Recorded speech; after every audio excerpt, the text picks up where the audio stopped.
Are you looking for a place to kick back and enjoy life the German way? How about a tall, cold beer in the shade of chestnut trees, together with locals and people from all over the world? You can even bring your own food, or order some from the menu.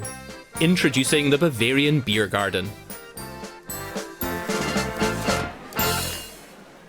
Mein Name ist Silja Steinberg, ich bin die Wirtin vom Hofbräukeller. Wir dürfen diesen wunderschönen Hofbräukeller schon seit 1995 betreiben und ich zeige euch heute, wie so ein Biergarten funktioniert. The Hofbräukeller Beer Garden is in the heart of Bavaria's capital, Munich. It's over 100 years old. Typical are the wooden benches and tables under huge chestnut trees, the standard beer garden tree. We'll explain why later. In good weather, up to 2,500 people gather here. What are they looking for? Das ist einfach ein Lebensgefühl, ein münchnerisches Lebensgefühl. A nice atmosphere. And German beer is the best beer. Genau. It's a fantastic option as the weather gets nicer to be out and be under, the nature. Besser als in der Kneipe. Man kommt irgendwie zusammen, man findet zusammen, es fühlt sich niemand alleine.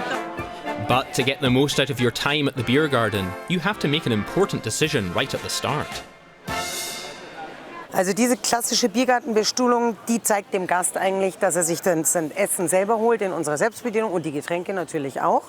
Und diese Bestuhlung hier drüben, die schon ein bisschen eingedeckt ist, da gibt es eine Speisekarte, da kommt der Kellner ganz normal an den Tisch. Don't be surprised if the beer gardens generally serve beer from only one brewery, albeit different types. Pale ale, wheat beer and shandies. Beer mixed with a soft drink. Das Helle ist wunderbar zum Trinken, da fehlt sich gar nichts. Und der eine oder andere Gast macht sich dann gerne Radler, eben, das ist ja halbes Limo, halbes Bier. Oder auch ein saures Radler, das ist jetzt sehr so in den letzten Jahren so ein bisschen in den Trend gekommen. Das heißt, da ist dann Mineralwasser und Bier. You can choose between a quarter liter, half liter and the classic Bavarian Mass, a full liter. But at some point the full Mass seems to be the best choice. Why is that? Wenn ab 16 Uhr hier wirklich extrem viel los ist, dann kommt der Gast nicht so oft, dann staut sich's nicht so oft am Ausschank und an der Kasse. A whole liter of beer at once? How do the guests handle that? And how many of those can they put away? I don't think it matters if you like beer, because you're probably going to get two halves anyway, so you might as well get a Mass. So ein Mass, erstens mal wird schal, wenn man es doch mal gemütlicher mag und manchmal ist halt dann einfach zu viel, weil 2 Mass sind zu viel und 3 halbe sind genau richtig. When visitors come, everybody wants to have a picture with their Mass.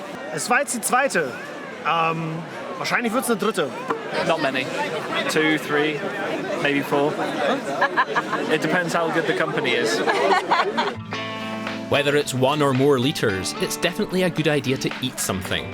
For instance, sausage salad, Oberste, a mix of camembert, cream cheese and butter, or... Der Klassiker ist natürlich das Händel. Also ich sage jetzt mal Oberste, Breze und Händel, das sind so die Hauptprodukte bei uns, die wir am besten verkaufen. In the self-service area, you're even allowed to bring your own food. That sets the Bavarian beer gardens apart. So what do people most often bring? Also man bringt Radi, also der große weiße Rettich, oder Radieserl mit. Na, die haben wir ja jetzt hier mitgebracht, die Radieserl.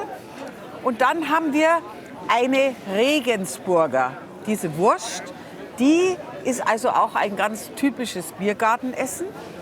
Gar nicht fehlen darf natürlich eine Brezen dazu. Ursula Seebuck-Forster is the president of a society dedicated to preserving beer gardens. She says they're indispensable to life in Munich. Das ist eigentlich dieser soziale Aspekt. Sie können sich das Essen mitbringen. Das kostet bei Weitem nicht so viel, als wenn Sie in irgendein Restaurant gehen mit der ganzen Familie. Das kann man sich in einer Großstadt wie München, eine teure Großstadt, fast nicht mehr leisten. Now back to those chestnut trees. Back in the days before refrigerators, beer was stored in cellars close to rivers. Chestnut trees were planted for shade and because they have shallow roots, which were less likely to damage the cellars. Munich's Beer Museum is the place to learn more about the history part. Brewers prefer to sell their beer straight from the cellars, but they weren't allowed to offer food with it. So they let their patrons bring their own food along, which opened the door for women as well. Im 19. Jahrhundert galt es als in bürgerlichen Kreisen, gutbürgerlichen Kreisen, als unschicklich, wenn Damen in die Kneipe gehen, um es mal so vulgärer zu sagen. Aber wenn man quasi in einen Biergarten geht und dann sein Picknick selber mitbringt, das ja wahrscheinlich von der Hausfrau auch noch zu Hause angefertigt wurde, im Kreise der Familie, dann ist es ein Familienausflug. But nobody can stay in a beer garden forever, even if they'd like to. Wir haben geöffnet, bis 23 Uhr soll der Biergarten leer sein. Und das heißt, wir fangen dann an, wir bimmeln dann für die letzte Runde so um 9:15, damit die Leute auch noch ausreichend Zeit haben, ihr Getränk auszutrinken. Incidentally, in the mid-1990s, a Bavarian court decreed that beer gardens had to close by 9:30 p.m. But the Bavarians protested so loud and long that the ruling was taken back. What do you think about Bavaria's beer garden culture? Have you been to one? Would you like to? Prosit!